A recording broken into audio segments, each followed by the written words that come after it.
I opened my email that Tuesday morning. Just another Tuesday.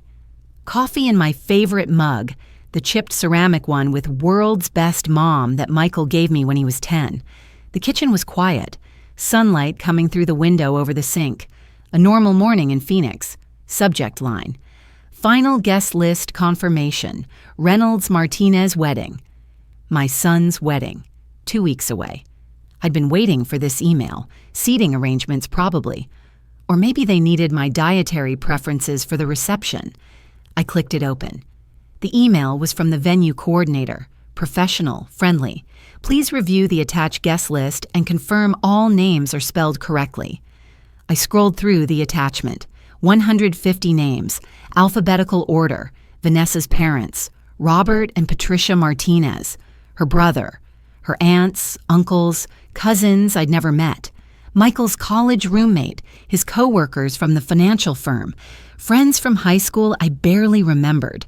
I kept scrolling, looking for my name. Carol Reynolds, that's me. Should be easy to find. Reynolds. Near the end of the alphabet, it wasn't there. I scrolled back up. Maybe I missed it. Maybe it was under C for Carol instead of R for Reynolds. I read every single name, slowly this time. Not there. My hand started shaking. The coffee mug felt suddenly heavy. I set it down carefully, heard it click against the table, the sound too loud in the quiet kitchen. There must be a mistake, some technical error. Maybe they had a separate list for family. That had to be it. A separate list. But the email said, final guest list. Final, as in complete, as in everyone. I looked at the kitchen counter. Michael's baby book was sitting there. I'd pulled it out last week, thinking I'd bring it to the wedding, show Vanessa's family the cute photos. Michael at 6 months, gap-toothed smile. Michael on his first day of kindergarten, holding my hand. Michael at his high school graduation, arm around my shoulders. The venue I'd paid for, $45,000. I'd written that check 8 months ago. The venue deposit, the catering, the flowers, my late husband's life insurance money.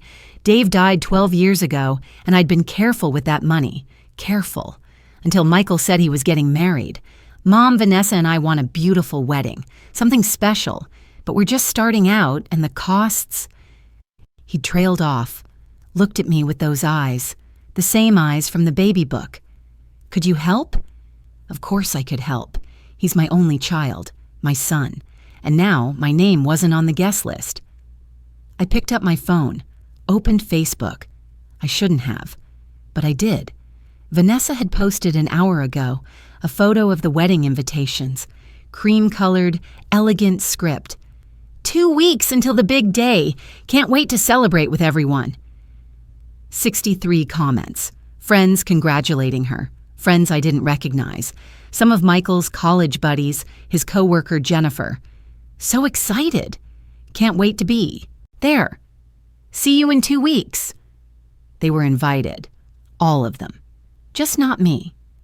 I sat there for a long time, the coffee in my mug going cold, the sunlight shifting across the kitchen table, the baby book open to a photo of Michael blowing out candles on his 5th birthday cake.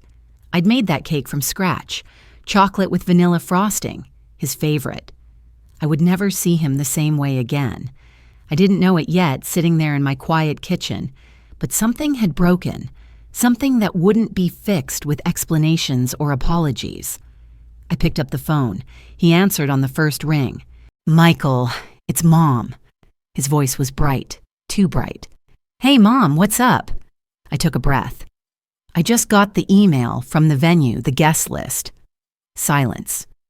Then, oh, right. Yeah, I've been meaning to talk to you about that. My name's not on it. Mom, look, it's complicated. Vanessa's family has some preferences about the wedding. You know how it is. No, I didn't know how it was, but I didn't push. Not then. I said something about understanding, about it being his day, about whatever makes him happy. The words felt strange in my mouth. Wrong. But I said them anyway, because that's what I do, what I've always done. I'm Carol Reynolds, 68 years old, retired elementary school teacher, 3rd grade, 35 years at Desert Vista Elementary. I taught kids how to read, how to be kind, how to share. Simple things that apparently don't stick when you grow up. I've lived in Phoenix my whole life. This house, ranch style, 3 bedrooms, paid off 15 years ago, has been mine for 40 years. Dave and I bought it when Michael was 2. Back when the neighborhood was new, when the palm trees in the front yard were saplings. Dave died 12 years ago. Cancer. He was 56, too young, way too young. It's been just me since then, me in this house and the memories in every room. Michael's height marks on the kitchen door frame, the dent in the living room wall from when he learned to ride his bike indoors during a dust storm. His old bedroom, now a guest room, still painted the blue he picked out when he was 7. Michael is my only child, my son. We wanted more kids, Dave and I, but it didn't happen. So Michael got all of us, all the love, all the attention, all the sacrifices. And I made a lot of sacrifices. $32,000 for college, Arizona State. Michael wanted to go out of state, UCLA maybe, but the tuition was impossible. So I worked 2 jobs, teaching during the day, tutoring after school and weekends. For 6 years. 6 years of double shifts so my son could get his degree without student loans. $18,000 for his first car, a Honda Accord, graduation gift. Mom, I got the job in Phoenix, but I need a car to get there. Of course he did. So I liquidated part of my retirement account, early withdrawal penalty and all. $15,000 for a wedding ring, not mine. I thought it would be for his bride, Vanessa. When they got engaged 2 years ago, Michael said, "Mom, I want to get her the perfect ring, something that shows her I'm serious, that I can provide." I gave him the money, told him to let Vanessa choose. She picked out a 2-carat diamond, princess cut, platinum band. I never saw it. She wore it, of course, but she never said, "Thank you." Never acknowledged where the money came from. And then the wedding. $45,000, venue, catering, flowers. The venue coordinator sent me the contracts 8 months ago. Only my signature on the responsible party line. Not Michael's, not Vanessa's, mine.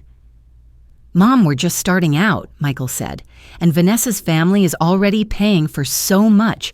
The photographer, the DJ, her dress. We can't ask them for more.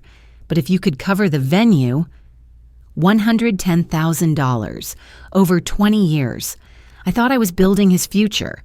Turned out I was funding my own exclusion. My neighbor Linda brought over a casserole that evening. Tuna casserole, her specialty. She does that when she senses something's wrong. Doesn't pry. Just shows up with food and company. Linda Morrison, 65, retired nurse. Widow, like me. Her husband died 5 years ago. Heart attack. She lives in the house next door, has for 8 years. We're in the same book club. Meet every other Wednesday at someone's house. This month, it's my turn. "You okay?" she asked, setting the casserole on my counter. "You look tired." "Just wedding stuff," I said. Forced a smile. "You know how it is." She nodded, settled into a chair at my kitchen table. Started knitting. She always has a project going. A scarf this time. Blue yarn. Her hands moved in that automatic rhythm. Knit, purl, knit, purl. "Michael's getting married in 2 weeks," I said, carefully, testing the words. "That's wonderful," Linda said, still knitting. "You must be excited." I should have told her then, about the guest list, about the email, but I didn't, because saying it out loud would make it real, would make it something I couldn't ignore anymore. "Very excited," I lied. Looking back now, I should have seen it coming. The signs were there. 6 months ago, Vanessa's mother, Patricia Martinez, mentioned something about keeping the ceremony intimate. Just close family. I nodded along, didn't think much of it. Michael would tell me the details when they were finalized. 3 months ago, Michael stopped calling on weekends.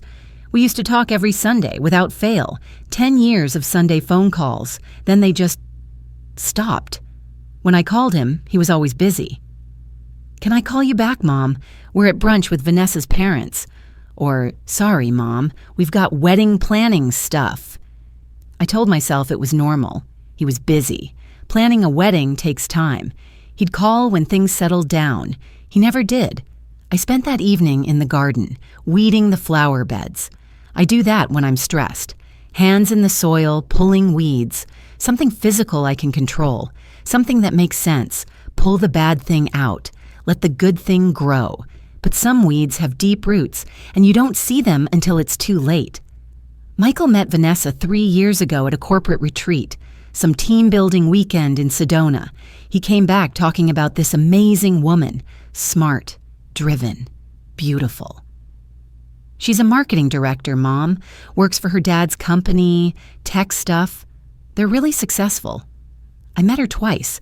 Once at a dinner when they'd been dating 6 months. She was polite, distant, smiled at the right times, asked no questions about me, talked mostly about her job, her family, their vacation home in Aspen. The second time was when they announced their engagement.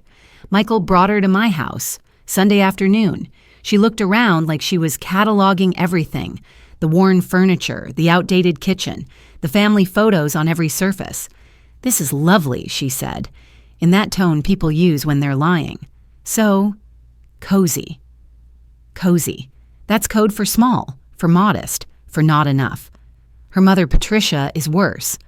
Tech executive, corner office, houses in Aspen and Phoenix. She asked me once, at a pre-wedding dinner I wasn't supposed to be invited to, but somehow was, "Oh, you were a teacher, elementary school?" Like it was something quaint, something sweet but ultimately insignificant. 35 years, I said. "That's wonderful," she replied, moved on to talking about Vanessa's career trajectory, marketing director by 35, VP by 40 probably. I'm too trusting. That's my problem. Always have been. Dave used to say I saw the best in people, even when it wasn't there. "Carol, you'd find the good in a rattlesnake," he'd joke. Maybe he was right, because when Michael said he needed money for college, I believed he'd pay me back. When he said he needed money for the car, I believed it was temporary. When he said the wedding venue was expensive but essential, I believed I'd have a seat at that wedding. I believed him because he's my son, my only child. What else was I supposed to do? That night, after Linda left, after I'd eaten half the casserole standing at the counter, I started looking through my files. Financial records, emails, anything that might explain what was happening. And I found the contract, the venue contract, the one I'd signed 8 months ago. I pulled it out, read through it again. Slowly this time. Party responsible for payment, Carol Reynolds. Just my signature, not Michael's, not Vanessa's, mine. $45,000, due in installments, already paid in full. And according to the email that morning, my name wasn't even on the guest list. I sat there at my kitchen table, the contract spread out in front of me, the coffee in my world's best mom mug long since cold. The phone call that morning changed everything, but this contract, this signature, this realization, this was when I understood. He'd planned this, maybe not consciously, maybe not maliciously, but he'd taken my money, put only my name on the responsibility line, and never intended to include me. I thought I was helping my son. Turned out I was paying for my own exclusion. I called Michael back the next morning, after a sleepless night. After reading the contract 5 more times, after checking that email again, hoping I'd somehow misread it. "Hey, Mom," he said. Casual, like nothing was wrong. "Michael, there's been a mistake with the guest list." A pause. Then, "What do you mean?" "My name isn't on it. I'm not listed." "Mom, we talked about this." No, we hadn't. I would have remembered that conversation. I would have remembered my own son telling me I wasn't invited to his wedding. "When?" I asked, keeping my voice steady. "When did we talk about this?" "I don't know. A few months ago? We said we were keeping it small, just close family." "Michael, the list has 150 people on it." Silence. "That's not small," I said. "Look, Mom, it's Vanessa's day. Her family has certain expectations, about the wedding, the guest list. They're paying for a lot of it and they get to decide. I paid for the venue, I said. $45,000. I'm on the contract, my name, my signature, my money. That was a gift, he said quickly, too quickly. Gifts don't come with conditions. A gift. He called it a gift. So you took my money knowing I wouldn't be invited? My voice cracked. Just slightly. I hated that. Mom, you're being dramatic. We'll do something afterward, just us. A nice dinner or something. But the wedding itself, Vanessa's family is already uncomfortable with some things, and adding more people just complicates. What things? I asked. What are they uncomfortable with? Nothing. It's nothing. Look, I have to go. We'll talk later, okay? He hung up. I sat there holding the phone, staring at the screen. My son had just hung up on me, told me I was being dramatic, called $45,000 a gift with no strings attached. Maybe I was wrong. Maybe I had misunderstood something. Maybe there was an explanation I wasn't seeing. I pulled up my emails, started searching. 6 months of correspondence with Michael, about the wedding, about plans, about vendors. I read every single one. Not once did he mention the guest list being small. Not once did he say I might not be invited. Every email assumed I'd be there. Mom, what do you think of this menu option? Mom, do you prefer the roses or the lilies? Mom, the venue coordinator needs the final head count. Can you confirm you're coming solo or bringing a plus one? Coming solo or bringing a plus one? He'd asked me that 3 months ago. Which guest would I bring? Did I want to bring Linda, maybe? I'd said solo, told him I didn't need a plus one. It was his day, and now I wasn't invited at all. My hands were shaking. I set the phone down, took a breath. That afternoon, Linda stopped by. She saw me through the kitchen window, came to the door. Coffee? She asked. I nodded. Let her in. She made the coffee without asking. Knew where everything was. We've done this enough times. She poured 2 cups, sat down across from me at the Aura kitchen table. What happened? She asked gently. I told her. About the email, about the guest list, about Michael's phone call. The words came out in a rush, and once I started, I couldn't stop. Linda listened, didn't interrupt, just listened. When I finished, she was quiet for a moment. Then, maybe they're planning a surprise? Like a special entrance for you? Something dramatic? I wanted to believe that. God, I wanted to believe that. Maybe, I said. But I didn't believe it. Not really. That evening, a notification popped up on my phone. Facebook. Someone had tagged me in a comment. I opened it. It was on a post from Vanessa, a photo of wedding invitations spread across a table. The same photo from yesterday, but this time I'd been tagged in the comments. Michael's college friend, Jennifer, had written, "So beautiful, can't wait, is Carol coming, would love to see her." Vanessa had replied, "It's an intimate ceremony, just close family and friends." Jennifer, "Oh, I thought Carol was Michael's mom."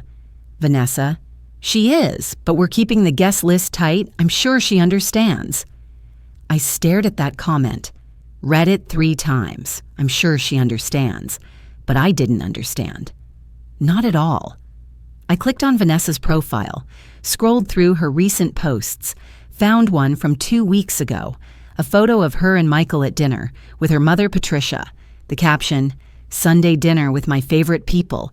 So grateful for the best mother-in-law anyone could ask for."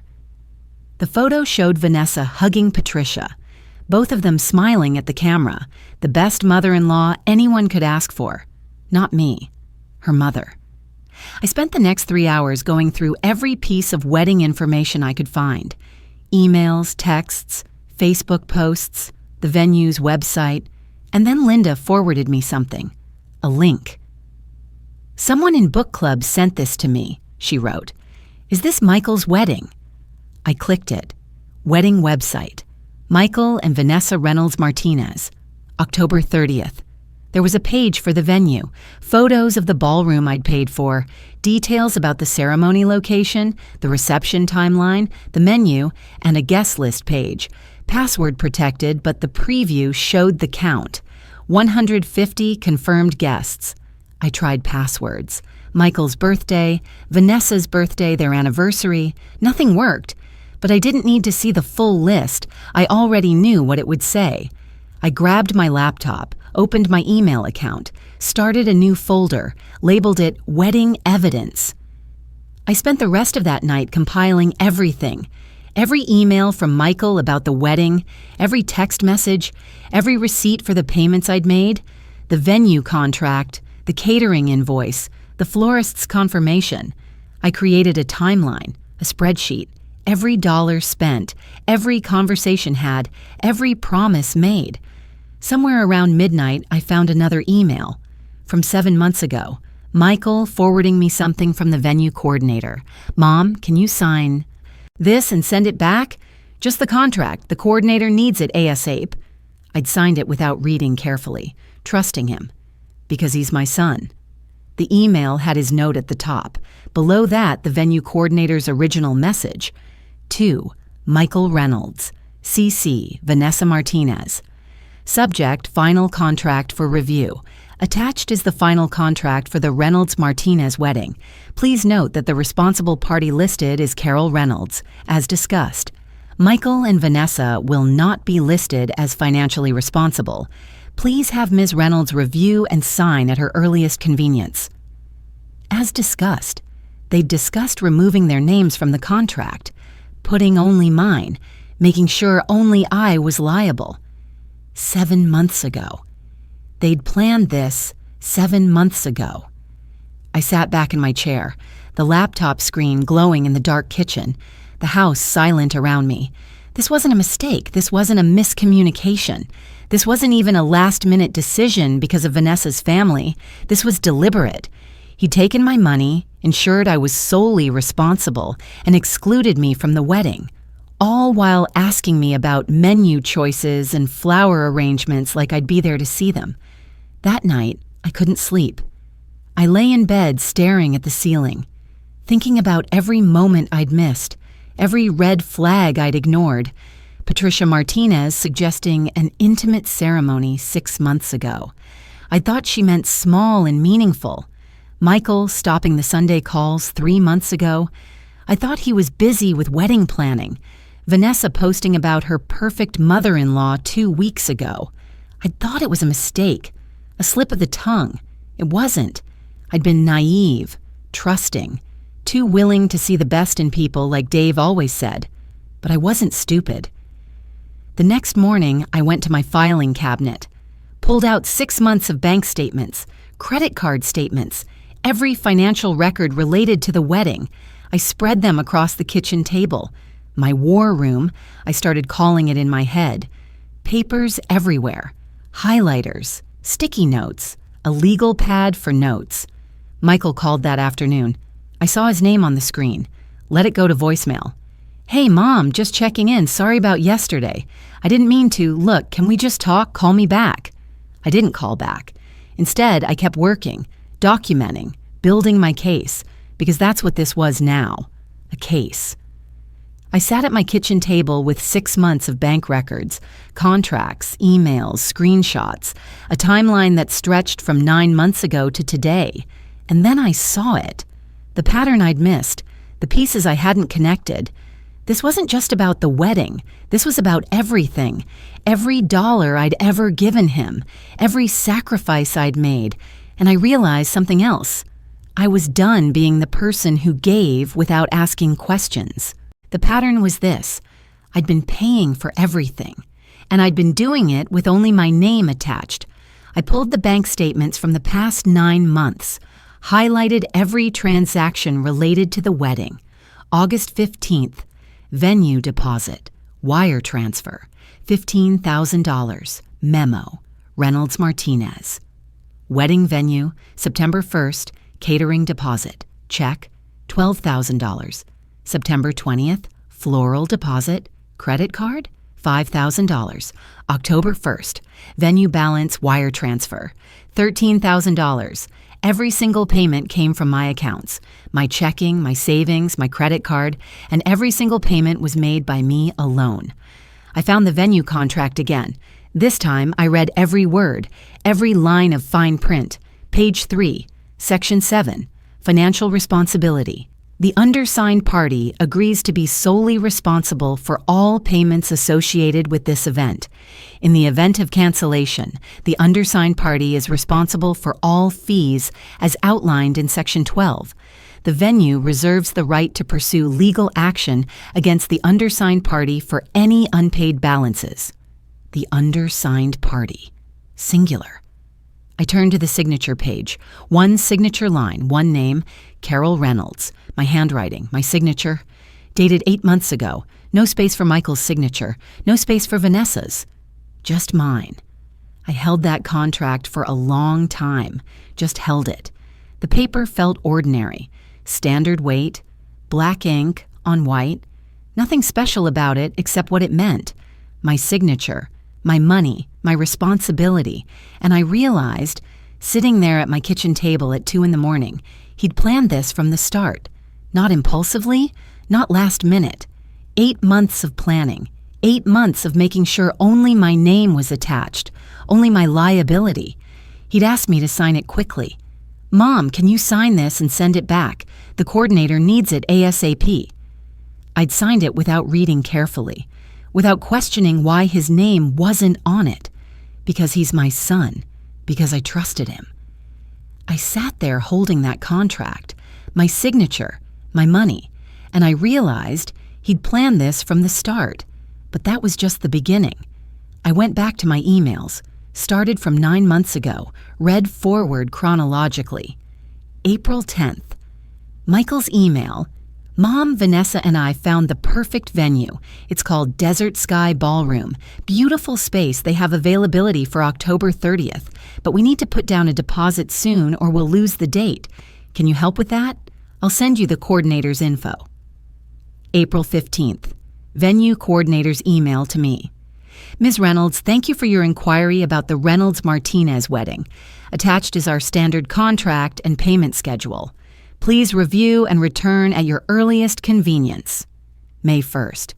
My reply, what about Michael and Vanessa signing too? Shouldn't all parties be on the contract? May 2nd. Coordinator's reply, per Mr. Reynolds' request, you are listed as the sole responsible party.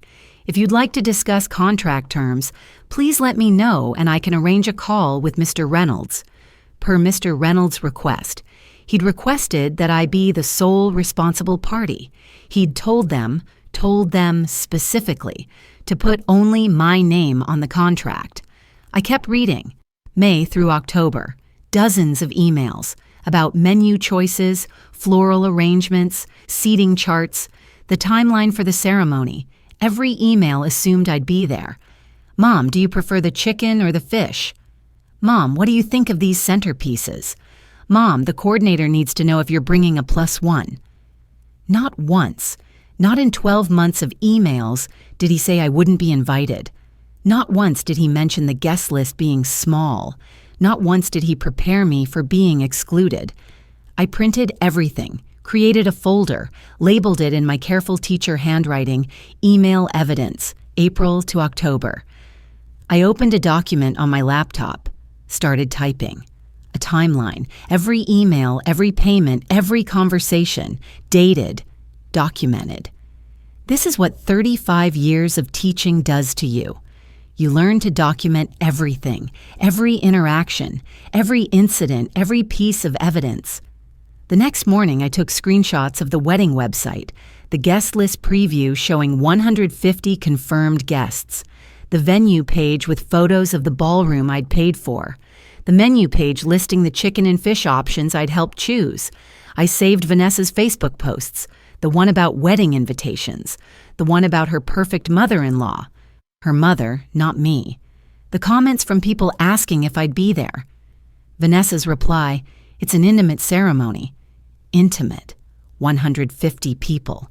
Intimate. I printed it all, added it to my folder.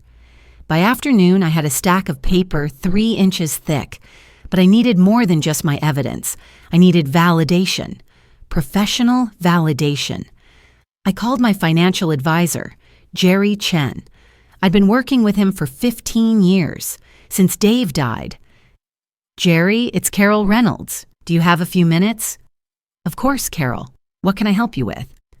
I need you to write something down for me, officially, on your letterhead. Okay, he said slowly. What kind of documentation? 9 months ago, I came to your office. I withdrew funds from my retirement account. Do you remember what I said the money was for? Silence. Then, your son's wedding.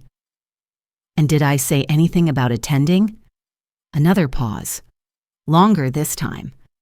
You were excited. You said it was going to be beautiful. You asked my advice on whether to take the penalty for early withdrawal or to take a loan against the account. We decided on the withdrawal because you said... He stopped. What did I say? You said you didn't want to still be paying off a loan when you were helping with grandchildren. My throat tightened. I'd said that. I remembered now. Sitting in his office, signing the withdrawal paperwork, talking about future, grandchildren, about being the kind of grandmother who could help with college funds someday. Jerry, I need you to write that down, in a statement. What I said, what I told you the money was for. Can you do that? Carol, what's going on? I'm not invited to the wedding, I said. The wedding I paid for, and I need proof that I believed I'd be attending when I gave them the money. He was quiet. Then, I'll have it ready tomorrow. Come by any time. I drove to the florist next. Renaissance Florals, the same florist who'd done my wedding 40 years ago. Carol. The owner, Diane, greeted me with a hug. How's the wedding planning going? October 30th, right? 3 weeks away. Can I get copies of all my invoices? I asked. Everything related to the Reynolds-Martinez wedding. Her smile faded. Is something wrong? I just need the paperwork for my records. She printed everything. 5 invoices, every one with my name as the billing party, my credit card number, my signature authorization. I went to the caterer, Desert Gourmet Catering. Same thing, invoices in my name, payments from my account, the DJ, the photographer. Every vendor Michael and Vanessa had hired, every single bill came back to me. I collected them all, added them to my folder. That evening, I was sitting at my kitchen table, my war room, when my phone rang. Michael. I answered without thinking. Hello? Mom, hey, listen, I was just calling to... Are you okay? You sound weird. I'm fine, just busy. Busy with what? I looked at the papers spread across my table. Bank statements, contracts, invoices, email printouts, a timeline with sticky notes marking every lie, every deflection, every payment. Just organizing some files, I said carefully. Oh, okay. Well, I wanted to see if you're free for dinner this weekend, before the wedding. We could grab something, just you and me. Just you and me. Like I was still invited, like everything was normal. I don't think that's a good idea, I said. Why not? Michael, I need to go. Mom, wait. I hung up. My hands were shaking. I'd never hung up on him before, never in 38 years. But I'd also never had evidence of his betrayal spread across my kitchen table before. That night, I couldn't sleep again, lay in bed thinking about what to do next. I had evidence, documented proof, a paper trail showing everything. But what did I do with it? In the morning, I made a decision. I called a lawyer. Elder Law Associates, the receptionist answered. I need to speak with an attorney about financial fraud, family financial fraud. 1 moment, please. Hold music. 30 seconds, a minute. Then a woman's voice, confident, direct. This is Grace Chen. How can I help you? Grace Chen, 52, according to her website, specializing in elder law, protecting seniors from financial exploitation. 5-star reviews. Attorney Chen saved my mother from a scam, one review said. Professional and compassionate, said another. I took a breath. My name is Carol Reynolds. I'm 68, and I know, my son defrauded me. Tell me what happened, she said. I told her everything, The wedding, the venue contract, the $45,000, the guest list, Michael's phone call telling me it was a gift, the email trail showing he'd planned it all along. She listened without interrupting. When I finished, there was a pause. "Do you have documentation?" she asked. 3 inches of it. "Good. Can you come to my office tomorrow? Bring everything you have. We'll review it together." "What do you think?" I asked. "Do I have a case?" Another pause. Then, "Mrs. Reynolds, if what you're telling me is accurate, and I believe it is, your son didn't just take your money. He committed fraud. He used you as a financial tool while knowingly excluding you from the event you paid for. That's not a gift. That's theft with extra steps." Theft with extra steps. I made the appointment for 10 the next morning. That night, I organized my evidence one more time, put it in chronological order, created a cover page with bullet points, a summary of events, key dates, key amounts. I was 68 years old, a retired elementary school teacher, a widow, a woman who'd spent her whole life seeing the best in people. But I wasn't naive anymore. I had evidence, I had documentation, and tomorrow I'd have a lawyer. I made the call I never thought I'd make. I needed a lawyer. The next morning I woke up early, couldn't sleep past 5. The house was still dark, but I went to the kitchen anyway. Made coffee, sat at my table with the evidence folders stacked beside me. I pulled out Michael's baby book, the one I'd been looking at the day I got that email, opened it to the first page. Michael Thomas Reynolds, born March 12th, 7 pounds, 3 ounces, 20 inches long. I remembered that day, the way Dave cried when the nurse handed Michael to him, the way Michael's tiny hand wrapped around my finger. "He's perfect," Dave had whispered. "Absolutely perfect." I turned the page. Michael at 6 months, gap-toothed smile, sitting in his high chair covered in mashed bananas. Michael at his first birthday, chocolate cake smeared all over his face, laughing. Michael at 3, his first day of preschool, standing on our front porch in his little backpack, holding my hand. He'd been so nervous. "What if the other kids don't like me?" he'd asked. I'd knelt down, looked him in the eyes. "They'll love you," I'd said, "because you're kind and funny and wonderful." I kept turning pages. Michael at 8. We were baking cookies together, Christmas cookies, shaped like stars and trees. He'd insisted on decorating them himself, made a mess, frosting everywhere, but he'd been so proud. "Mom, look, I made this one for you." A star with too much frosting, red and green mixed into a muddy brown. "It's beautiful," I'd said, and it was, because he'd made it for me. I closed the baby book, opened another, middle school, high school, graduation photos. Michael in his cap and gown, arm around my shoulders. His college acceptance letter to Arizona State. The day he moved into his dorm. The day he got his first job. Every milestone, every moment. I was there, front row, cheering him on, paying for it, always paying for it. I looked at the most recent photo album, Michael and Vanessa's engagement party. 2 years ago. I'd hosted it here, in my house. In the backyard, I'd spent weeks preparing. 40 people, catered food, string lights Dave had hung years ago that I'd repaired just for that night. In every photo, Michael was smiling, happy. Vanessa beside him, polite but distant. Her family in the corner making small talk, looking at my modest house with those carefully neutral expressions. I'd been so happy that night. My son was getting married, starting a new chapter. I'd be a mother-in-law soon, maybe a grandmother eventually. I'd had no idea that within 2 years, I'd be sitting at my kitchen table at dawn, preparing to sue him. I closed the album, stacked all 3 books together, carried them to the hallway closet, put them on the top shelf.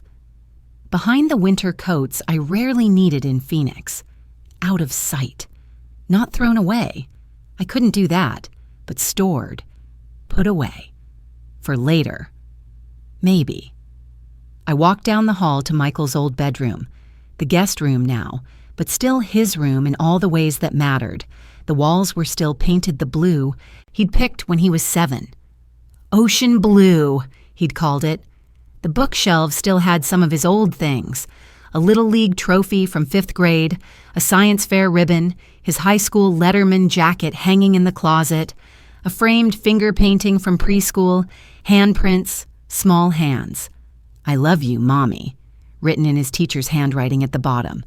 I stood there looking at all of it. The artifacts of his childhood, the evidence that he'd been loved, that he'd been my whole world, and he'd become someone I didn't recognize.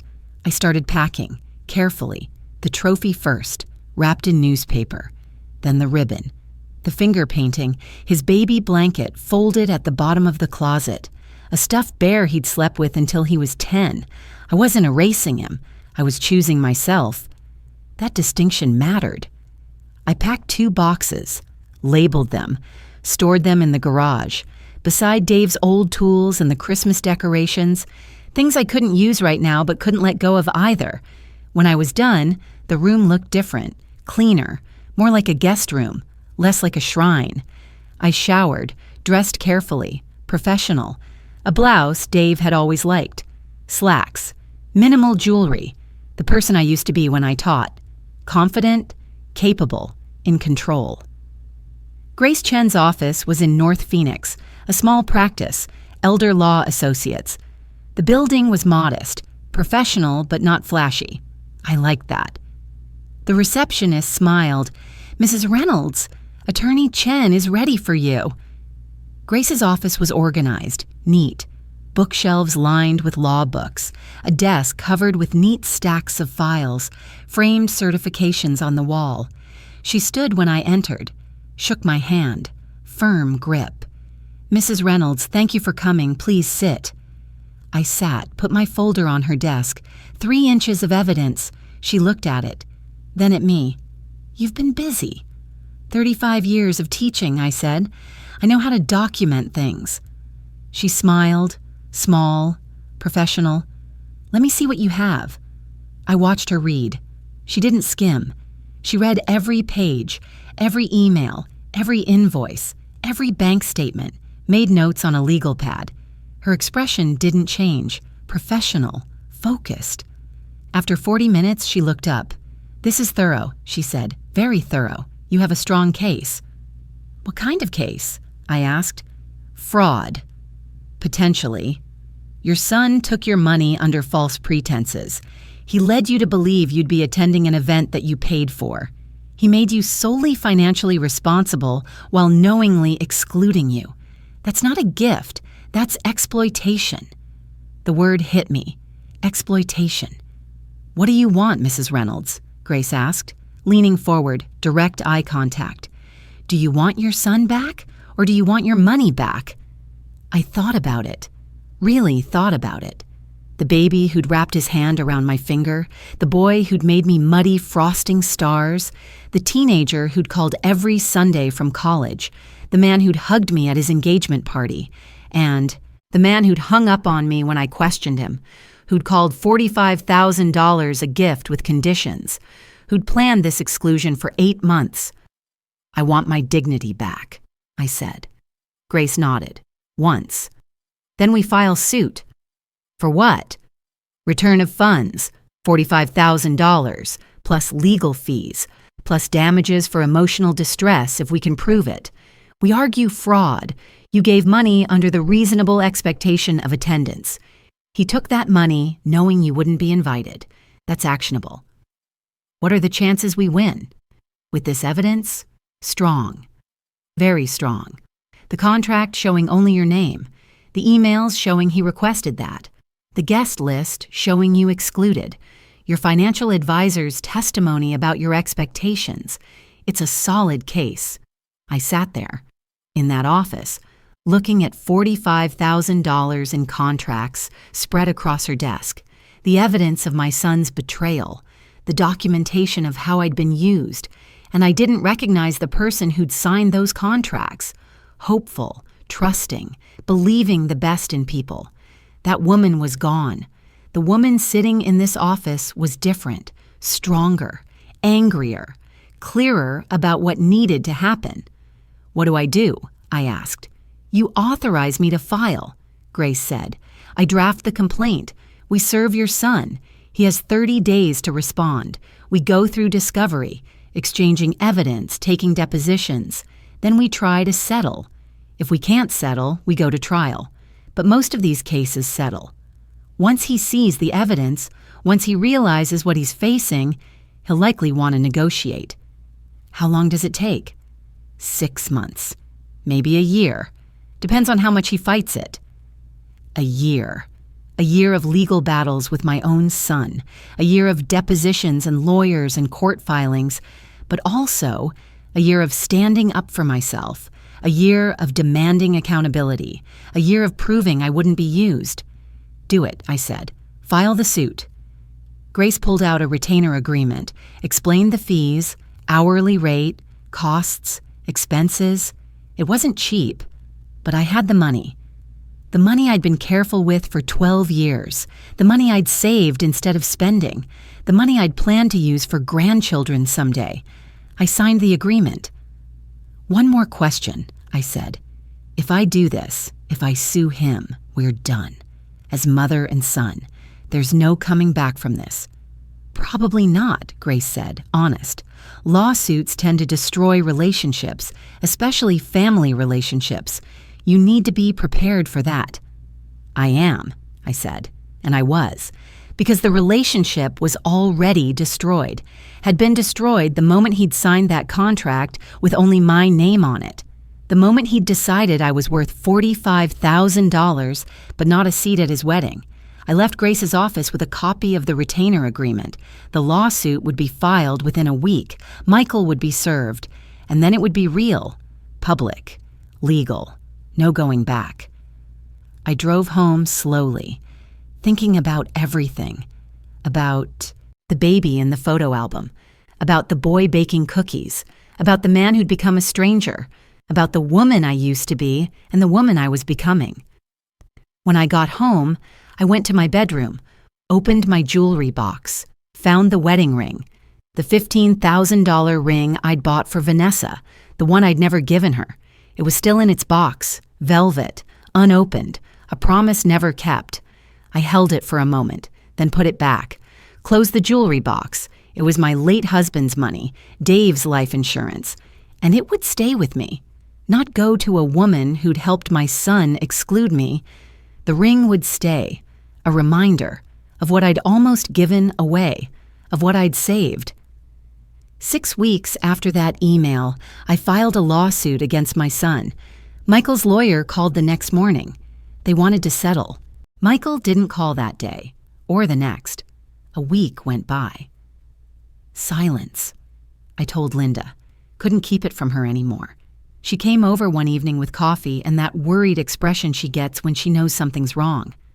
I filed a lawsuit, I said, against Michael for the wedding money. She set her coffee down carefully. Oh, Carol.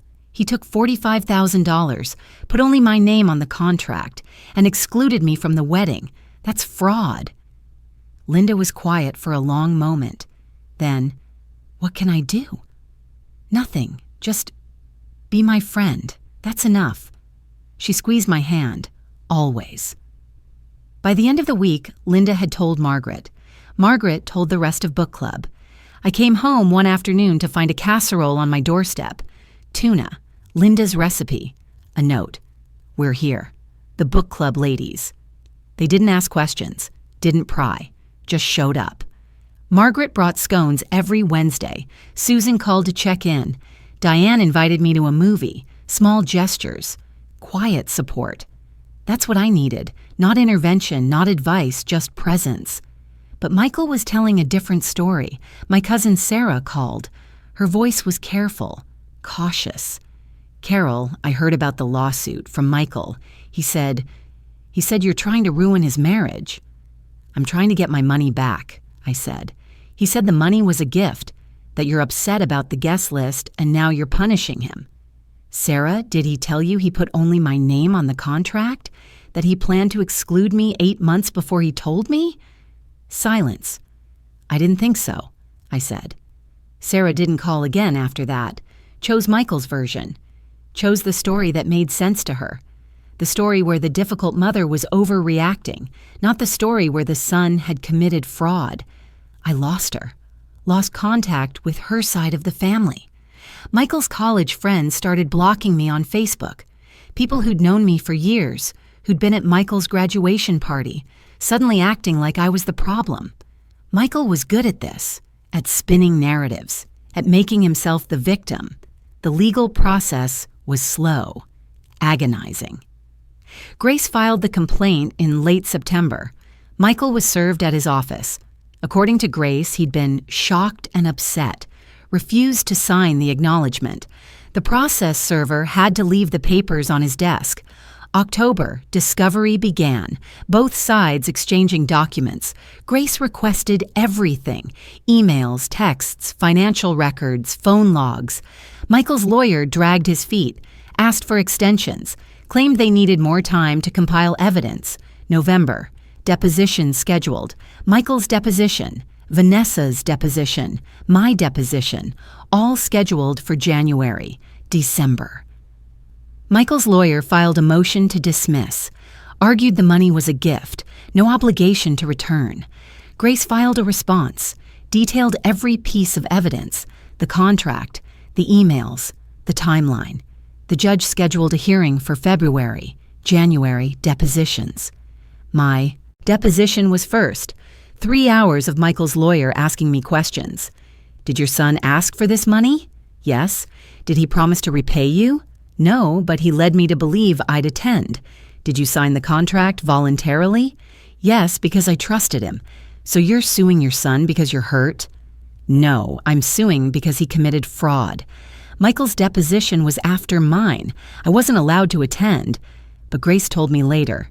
He'd been defensive, claimed he'd told me about the guest list, claimed I'd misunderstood, claimed the money was freely given with no expectations. All lies. Grace had the emails to prove it. February. The hearing. The judge reviewed the evidence, listened to arguments from both sides, didn't make a ruling that day, said he'd issue a decision within 30 days. March. Decision came. Motion to dismiss, denied. The case would proceed. 6 months of this. 6 months of lawyers and paperwork and waiting. 6 months of my life consumed by fighting my own son. And then Michael made an offer. Grace called me on a Tuesday. Michael's lawyer reached out. They want to settle. For how much? $15,000. I laughed, bitter, sharp. That's 1/3 of what I paid. I know. I told them it's insulting. They said it's all he can afford right now. Take it or leave it. I thought about it. $15,000. Better than nothing. I could take it. End this. Move on with my life. But it wasn't enough. Not even close. Tell them no, I said. We go to mediation, or we go to trial, his choice. Grace paused. Carol, trials are expensive, time-consuming, emotionally draining. Are you sure? I'm sure. He took my money knowing he'd exclude me. I want all of it back, not a third, all of it. Okay, Grace said. I'll let them know. 2 days later, Vanessa's mother called. Patricia Martinez. Her voice was smooth, professional, the voice of someone used to getting her way. Carol, this is Patricia. Vanessa's mother. I think we should talk. About what? This lawsuit. It's causing a lot of stress for Michael and Vanessa. The wedding is in a week. They should be happy. Instead, they're dealing with lawyers and court dates. They should have thought of that before excluding me, I said. Carol, I understand you're hurt, but family should work these things out privately, not in court. I'm prepared to write you a check. $45,000. You drop the lawsuit. Everyone moves forward. I was quiet, thinking. She was offering the full amount, everything I'd asked for. All I had to do was drop the lawsuit, let it go, take the money, and disappear. And Michael? I asked. Does he admit what he did? This isn't about admissions, Patricia said carefully. This is about resolving a difficult situation. So he doesn't admit he defrauded me. He doesn't acknowledge that he planned this. He just pays me to go away. Carol? No, I said. I'm not interested in your money. This goes to mediation, or to court, and your son-in-law answers for what he did. I hung up. Linda was there when I told her about the call. She looked worried. Carol, that was the full amount. You could have ended this. I could have, I said. But this isn't just about money anymore. It's about him admitting what he did, about accountability. Are you sure that's worth it? Linda asked gently. Sometimes letting go is the stronger choice. I looked at her. My friend, my neighbor, the woman who'd brought me casseroles and sat with me in silence, the woman who wanted the best for me. I didn't come this far to give up now, I said. She nodded, didn't push, just squeezed my hand and said, okay. But I could see the doubt in her eyes. The stress was getting to me. I wasn't sleeping well, wasn't eating much. The book club ladies noticed. Margaret pulled me aside after a meeting. You look tired, she said. I am tired. Is this lawsuit worth your health? I didn't answer, because I didn't know anymore. That night, I couldn't sleep, chest tight, heart racing, anxiety, I thought, just stress.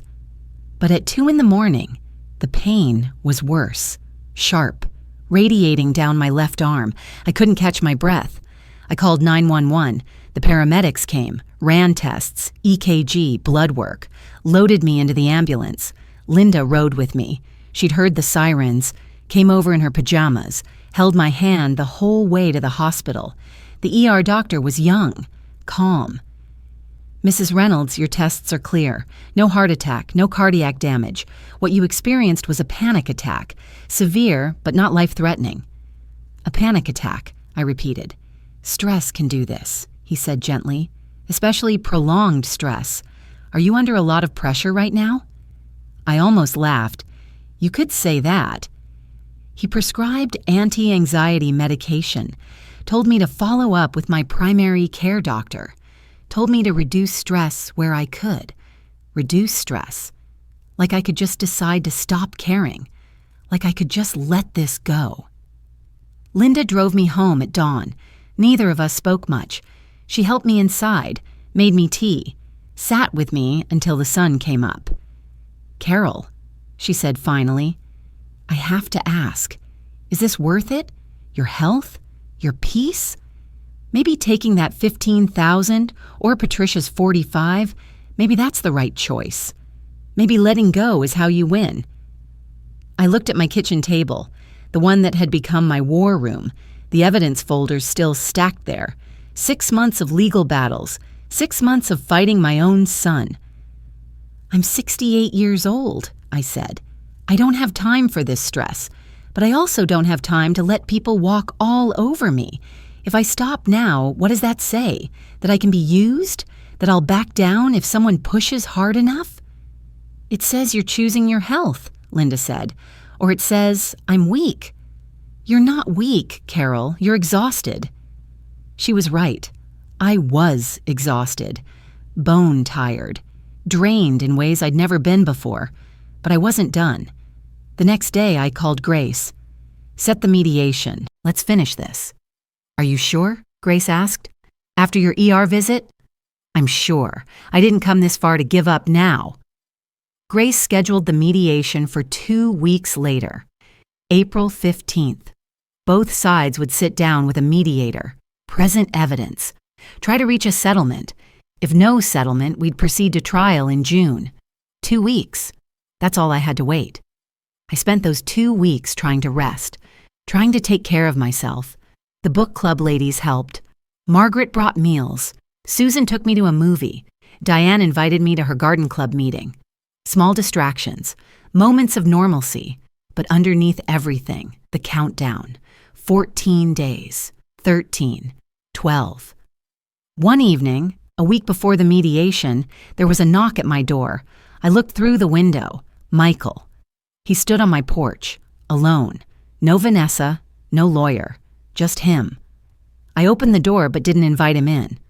Mom, he said. His voice was tired. Can we talk? My lawyer said no contact. I know, but I needed to see you, to ask you, please. Can you drop this, the lawsuit, the mediation, all of it? Can we just stop? I looked at him. My son, 38 years old. The boy who used to hold my hand, the man who'd excluded me from his wedding. Did you bring the money? I asked. I don't have $45,000, he said. I'm trying, but Vanessa's family cut us off after the lawsuit. And my job, there's been talk about the case. It's affecting my reputation. You should have thought of that before you defrauded me. It wasn't fraud, he said, voice rising. You offered that money. You wanted to help. I wanted to attend the wedding I paid for. We were going to do something afterward. I told you that. A dinner, just us. That's not the same, I said, and you know it. He looked at me, and for a moment, just a moment, I saw something crack, a flicker of recognition, of shame. Then he straightened. Fine, we'll see you at mediation. He turned, walked to his car, drove away. I closed the door, stood there in my entryway, shaking. He'd come to my house, tried to manipulate me one more time, tried to make me feel guilty for standing up for myself, but I'd held firm. The mediation date arrived. I dressed carefully, professional. The same blouse I'd worn to Grace's office that first time, slacks, minimal jewelry, the armor of someone who knows exactly what she's doing. Ready. Grace's office was in a small building off Camelback Road.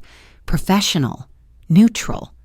I arrived 15 minutes early, parked, sat in my car for a moment, breathing. This was it.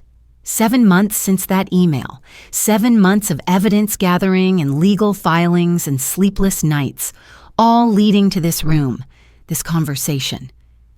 I got out of the car, walked into the building, took the elevator to the 3rd floor. Michael was already there, standing in the hallway outside the conference room, alone, no Vanessa, no lawyer yet. He saw me. Our eyes met. For a moment, neither of us moved. Then he walked toward me. Slowly. Mom, he said. His voice was quiet, tired. Please, can't we just talk? Before we go in there? I looked at him. My son. The boy I'd raised. The man who'd excluded me from his wedding. We're about to, I said, with witnesses. That's not what I mean. I mean, just us. Can we fix this? Can we go back? Go back to what? I asked. To before you took my money? Before you planned to exclude me? I never meant to hurt you. But you did, and you didn't stop. He looked down. If I could take it back. You can't, I said. That's the point. You can't undo what you did. You can only answer for it. The conference room door opened. Grace, then Michael's lawyer, a man in his 50s, gray suit, expensive watch. Mrs. Reynolds, Mr. Reynolds, we're ready. We walked in, separately. The conference room was plain, beige walls, long table, windows overlooking North Phoenix. The mediator was already seated at the head of the table, a man in his 60s, former judge, Grace had told me, neutral, fair. Grace sat to my right, Michael and his lawyer across from us, the mediator between, an empty chair beside Michael, for Vanessa, I assumed, but she never came. The mediator introduced himself, Thomas Brennan, explained the ground rules. This was a facilitated negotiation, evidence-based, civil. The goal was settlement. If we couldn't reach agreement, the case would proceed to trial in June. Let's begin with a presentation of the evidence, he said. Mrs. Reynolds, your attorney has submitted extensive documentation. Would you like to walk us through the key points? Grace nodded to me. I opened my folder. The folder I'd carried for 7 months, 3 inches of paper, organized, labeled, ready. I spread the first document on the table, the venue contract. This is the contract I signed 8 months before the wedding, I said, my voice steady, professional. The voice I used to use with difficult parents at parent-teacher conferences, calm, clear. As you can see, I'm listed as the sole financially responsible party. My signature is here. Michael's signature is not. I pointed. My signature. Black ink. Carol Reynolds. The date. 8 months ago. The mediator leaned forward, studied it. I placed the next document beside it. The email from the venue coordinator. This is the coordinator's email to me. It states, per Mr. Reynolds' request, you are listed as the sole responsible party. Michael specifically asked that only my name be on the contract.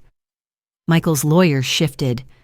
Mrs. Reynolds, did you read the contract before signing? Yes. And you signed it voluntarily? I signed it trusting my son. I had no reason to believe he was planning to exclude me from the wedding I was paying for. I placed the next documents. Bank statements, highlighted, every transaction clear. $45,000, paid in 4 installments. Venue deposit, catering, florals, venue balance, all from my accounts, all in my name. The mediator made notes. Mr. Reynolds, do you dispute these payments? Michael shook his head. No, but they were gifts, freely given. Gifts, I said quietly, are given with knowledge of what they're for. I gave this money believing I'd attend my son's wedding. That's not a gift with conditions. That's a reasonable expectation. I placed the final document, the email, the guest list confirmation. 2 weeks before the wedding, I received this email. Guest list confirmation, 150 names. Mine was not included. The mediator read it, took his time. Then he looked at Michael. Mr. Reynolds, when did you inform your mother she would not be attending the wedding? Silence. Michael looked down at his hands. The mediator waited. I waited.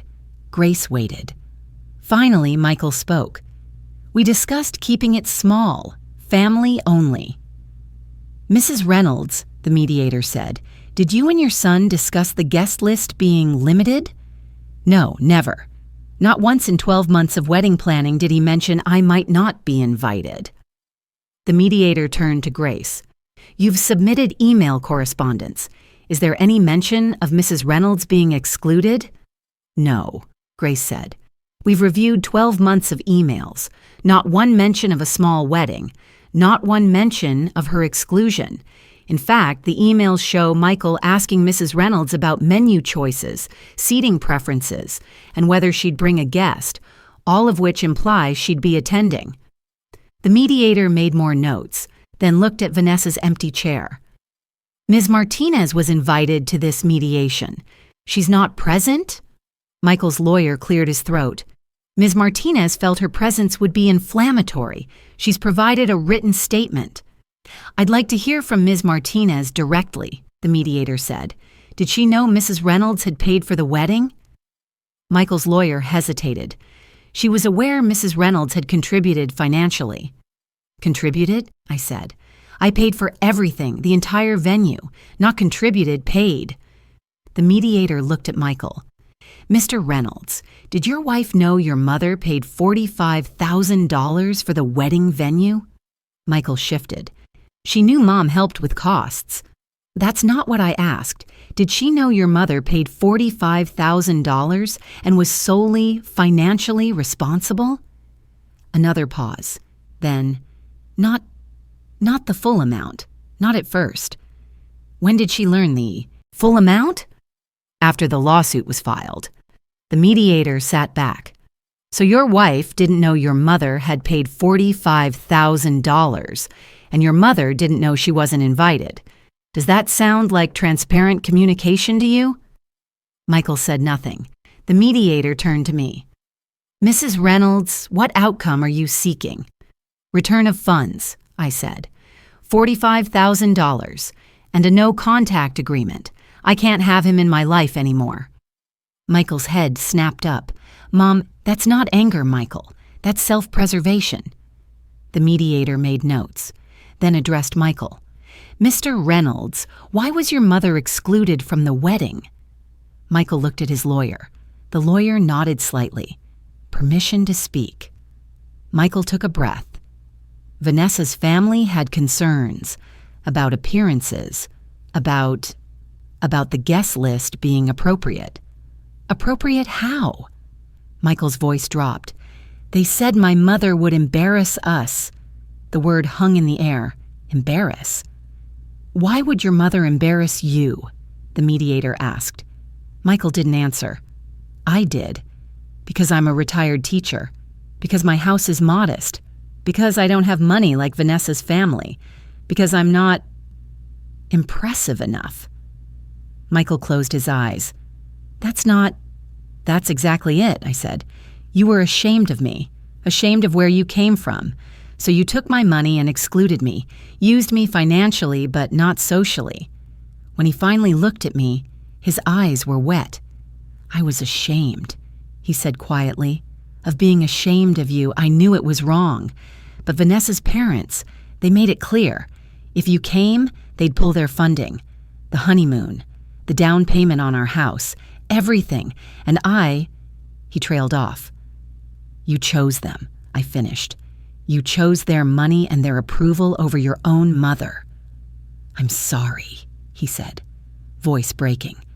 Mom, I'm so sorry. The mediator let the silence sit for a moment.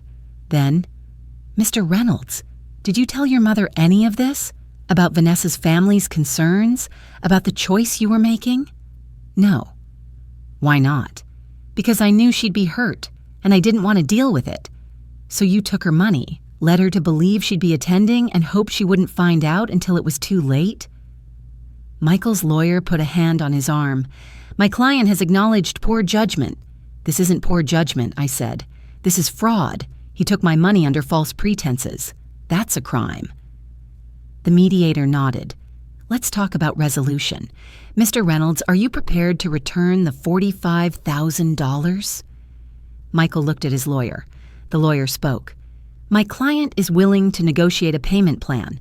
$45,000 in a lump sum is not feasible at this time.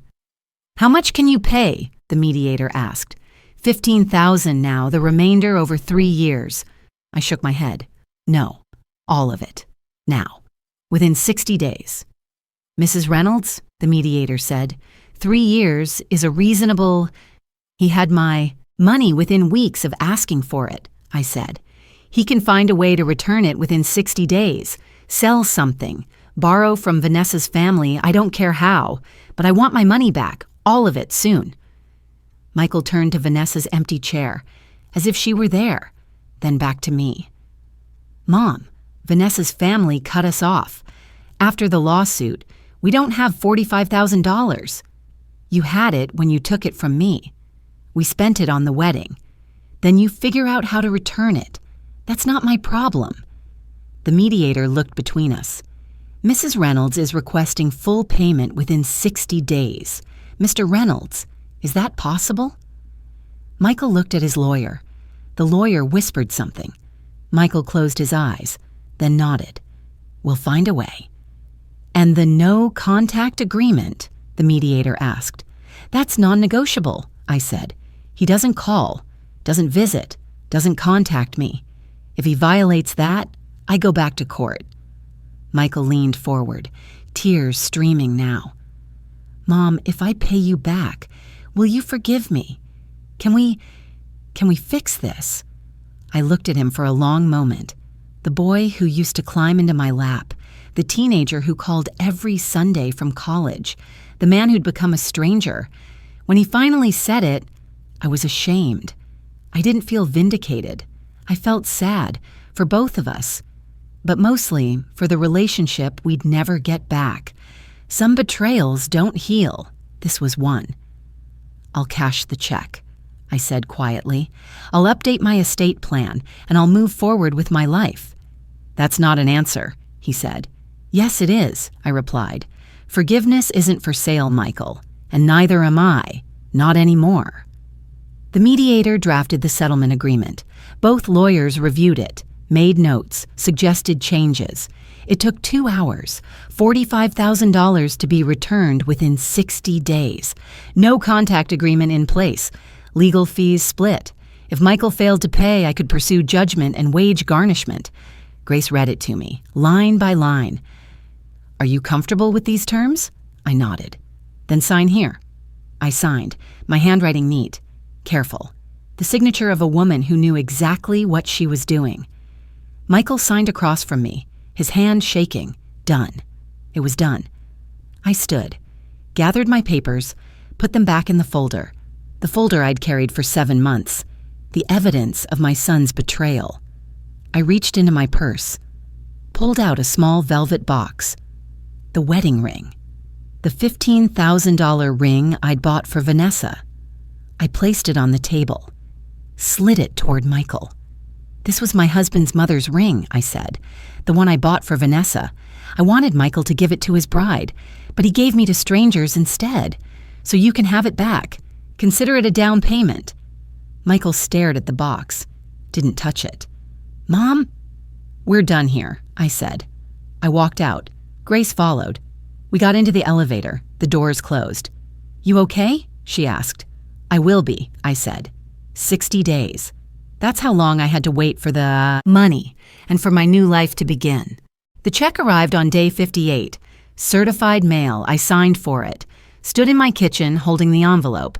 $45,000, cashier's check. Michael's name in the memo line. Wedding venue repayment. I took a photo of it with my phone, sent it to Grace. "Received," she called immediately. "Deposit it today. Don't wait." I drove to the bank, handed the check to the teller, watched her process it, watched the balance update on the screen. $45,000, back where it belonged. I walked out of the bank into the Phoenix afternoon.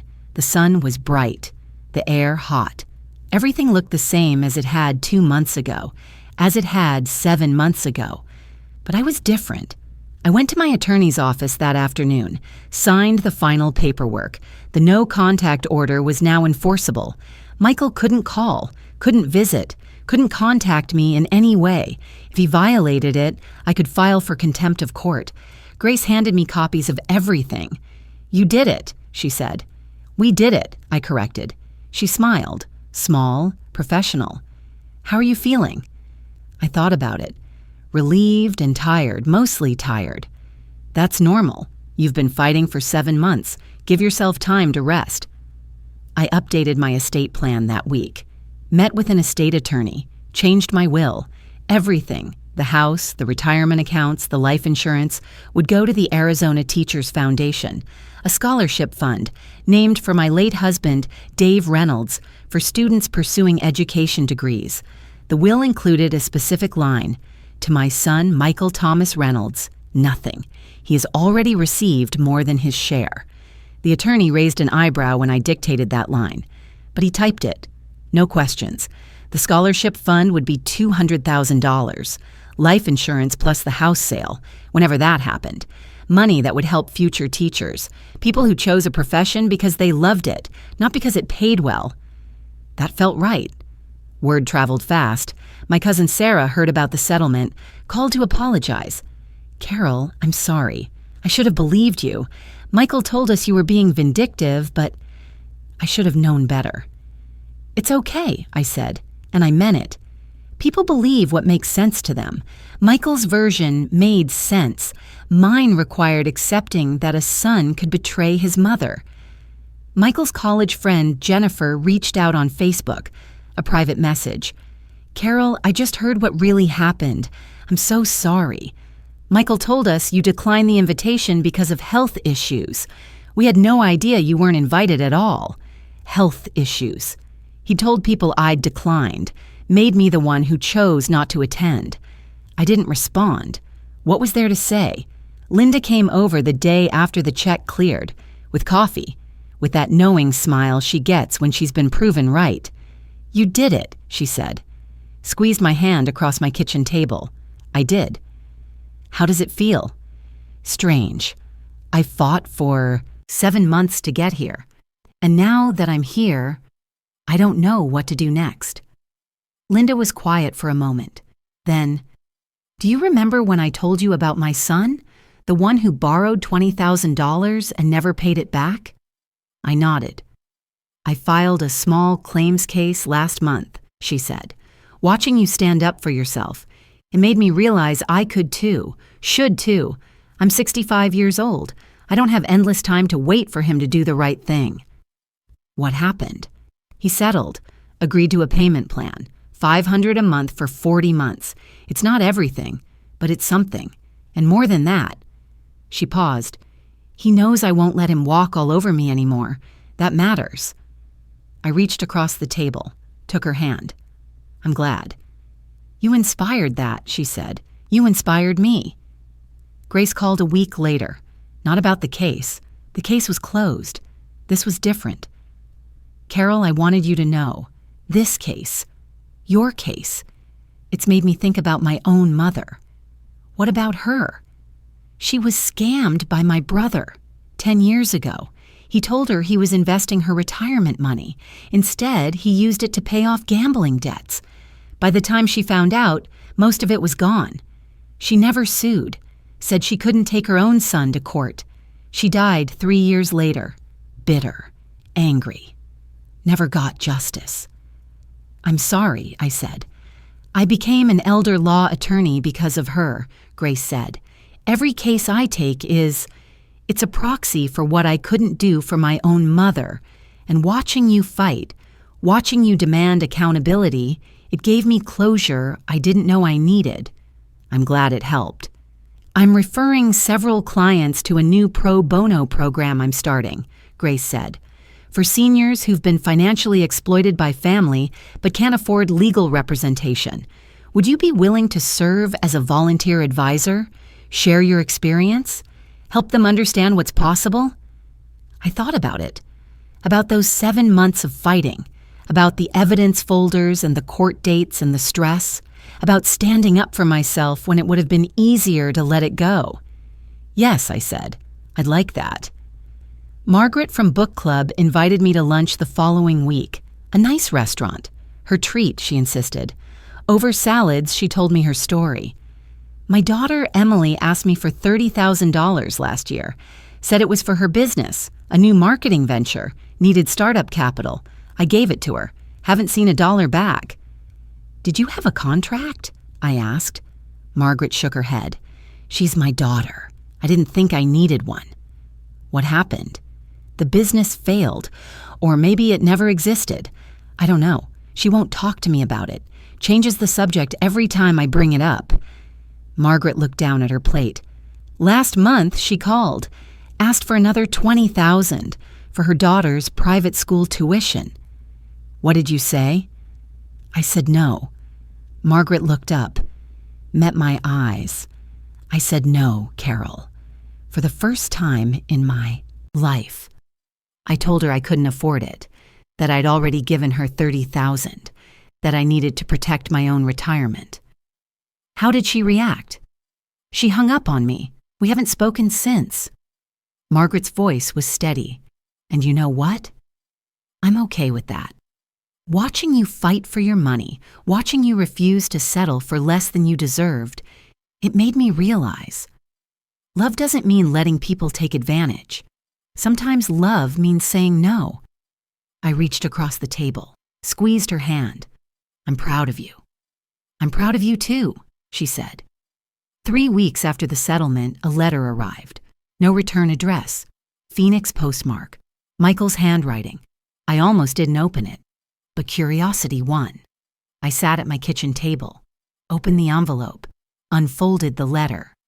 Mom, I know I can't call. I know you don't want to hear from me, but I needed you to know I'm sorry. Not because I got caught, not because I had to pay you back, because I hurt you. Vanessa and I are in therapy. We're working on things. Her family won't speak to us anymore. They're embarrassed about the lawsuit. They thought we'd win. They thought you'd just go away if we ignored you long enough. Turns out they only liked me when I was the person they wanted me to be. The person who came from the right background, had the right mother, said the right things. I don't expect forgiveness. I don't expect anything. I just wanted you to know, I see it now, what I did, who I became.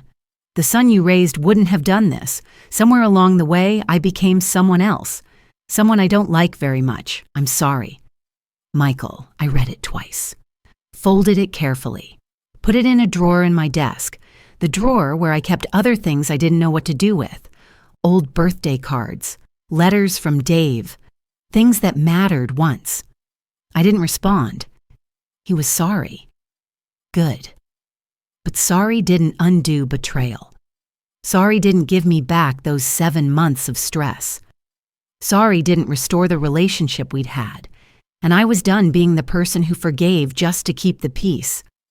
Some things break permanently. This was one of them. The first morning I woke up without checking my phone for legal updates. I made coffee and sat at my kitchen table. No papers spread out, no evidence folders, just coffee, just morning. It felt strange. Empty, in a way I wasn't used to, but also peaceful. I planted perennials in my garden that week, things that come back stronger each year. Linda helped. We worked in comfortable silence, digging, planting, watering. "You're doing okay," she said. Not a question, an observation. "I am," I said, and I meant it. The money was back in my accounts. The no-contact order was in place. My estate was protected. My boundaries were clear. I'd lost my son. That was real. That hurt. But I'd found something else. Self-respect. The knowledge that I wouldn't be used. The understanding that I was worth fighting for. That counted for something. 6 months after the settlement, I sold my house. The 3-bedroom ranch in the suburbs where I'd raised Michael, where Dave and I had planned to grow old together, where every room held a memory I no longer wanted to live with. I moved to a smaller place, a 2-bedroom condo in central Phoenix, near the art museum, walking distance to coffee shops and restaurants, a place that was mine, not ours, not his, mine. The condo had a small balcony. I put a chair out there, drank my morning coffee watching the city wake up. No yard to maintain, no extra bedrooms to fill, just space for me. My retirement account was secure again, the $45,000 back where it belonged. I'd added a little more each month, building it back up, planning for a future that was entirely my own. Michael and Vanessa were still married as far as I knew. I didn't follow them on social media, didn't ask mutual friends for updates. The no-contact order remained in place. If he'd tried to reach out again, I never knew about it. That was fine with me. I thought about him sometimes. The boy in the baby photos, the teenager who used to call every Sunday, the man I thought I knew. I grieved that loss. I did. Some nights I'd lie awake thinking about what we'd had, what we'd never have again. But grief and regret aren't the same thing. I grieved the relationship. I didn't regret standing up for myself. Those are two different things. Every Tuesday afternoon, I volunteered at the Phoenix Senior Center. Grace's pro bono program had grown, 15 clients so far, seniors who'd been financially exploited by family members, who needed legal help but couldn't afford it. I taught a workshop, Protecting Yourself When Family Takes Advantage. I shared my story, not all of it, the relevant parts, the contract, the emails, the evidence gathering, the decision to sue, and every time someone in the room would nod, would understand, would see themselves in what I was saying. "I thought I was the only one," an 80-year-old woman said after one session. Her daughter had stolen her credit cards, maxed them out. "I thought it meant I was a bad mother, that I'd failed somehow." "It doesn't mean that," I said. "It means your daughter made bad choices. You're not responsible for those." She cried, thanked me, filed a police report the next day. That's what mattered. Not revenge, not vindication, helping others understand they had options, that they didn't have to accept being used. The scholarship fund was finalized. $200,000, the Dave Reynolds Memorial Scholarship for Future Educators. The first award would go out next year, a full ride to Arizona State for a student pursuing an education degree. Dave would have liked that. He always said teachers didn't get enough respect, didn't get paid enough. This was a small way to honor both him and the profession I'd loved. My will was updated, notarized, filed with my attorney. Michael wouldn't get anything. Every dollar I had would go to that scholarship fund when I died, to students who wanted to teach, who wanted to make a difference. That felt like the right legacy. Book club met every other Wednesday, still at someone's house. This month, it was Susan's turn. We'd just finished a memoir about a woman who'd left her marriage at 65 and traveled the world alone. "Could you do that?" Susan asked me over coffee. "Just pick up and travel?" "Maybe," I said. "I've been thinking about Italy or Greece. Somewhere with history, good food, nothing familiar." Linda smiled. "You should. You've earned it. I had earned it. 7 months of fighting, 7 months of stress, but I'd come out the other side, stronger, clearer about who I was and what I deserved. The photo albums were still in the hallway closet, behind the winter coats. I hadn't thrown them away, hadn't looked at them either. Maybe someday I'd open them again. Remember the good parts without the pain. But not yet. For now, they could stay where they were, stored, waiting. The wedding ring, the $15,000 ring I'd left on the mediation table, I later learned Michael had kept it, hadn't sold it, hadn't returned it to Vanessa's family, just kept it in a drawer somewhere. I didn't want it back. That chapter was closed. I bought myself a new ring instead. Turquoise. Simple. A band I picked out at a local artist's market. It sat on my right hand, a reminder that I could choose things for myself, that my money was mine to spend, that I was enough. Some people asked if I'd ever forgive Michael, if we'd reconcile someday. If family wasn't worth fighting for, I'd smile, say something non-committal, change the subject. The truth was more complicated. Forgiveness wasn't a switch I could flip, and reconciliation required two people willing to do the work. Michael had paid me back, but he hadn't changed, hadn't left Vanessa, hadn't examined the values that led him to exclude me in the first place. Until he did that work, if he ever did, there was nothing to reconcile. And I was okay with that. I'd spent 68 years putting others first, my students, my husband, my son. Being the person who gave and gave and gave. Now I was learning to be someone else, someone who set boundaries, who said no, who valued her own peace over other people's comfort. It wasn't easy. Some days I still felt guilty, still wondered if I'd been too harsh, too unforgiving. But then I'd remember. The contract with only my name, the guest list with 150 people, none of them me, the 7 months of legal battles, the panic attack in the middle of the night, and I'd know. I'd made the right choice. If you're reading this and you see yourself in my story, if someone you love has taken advantage of you, used your generosity, made you feel guilty for standing up for yourself, know this. You are not wrong to demand better. You are not selfish to protect what's yours. You are not obligated to keep giving to people who only take. Family isn't a free pass to exploit. Love doesn't mean letting people hurt you. You deserve better. And sometimes getting better means walking away. That evening, Linda texted, "Book club at my place next week. I'm making my tuna casserole. You in?" I smiled, texted back, "I'm in." I poured myself a glass of wine, stood on my small balcony watching the Phoenix sunset, the sky turning orange and pink and purple, the city spreading out below me.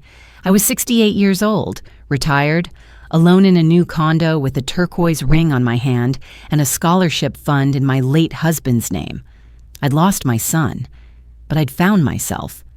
Some days that felt like enough. Most days it felt like more than enough.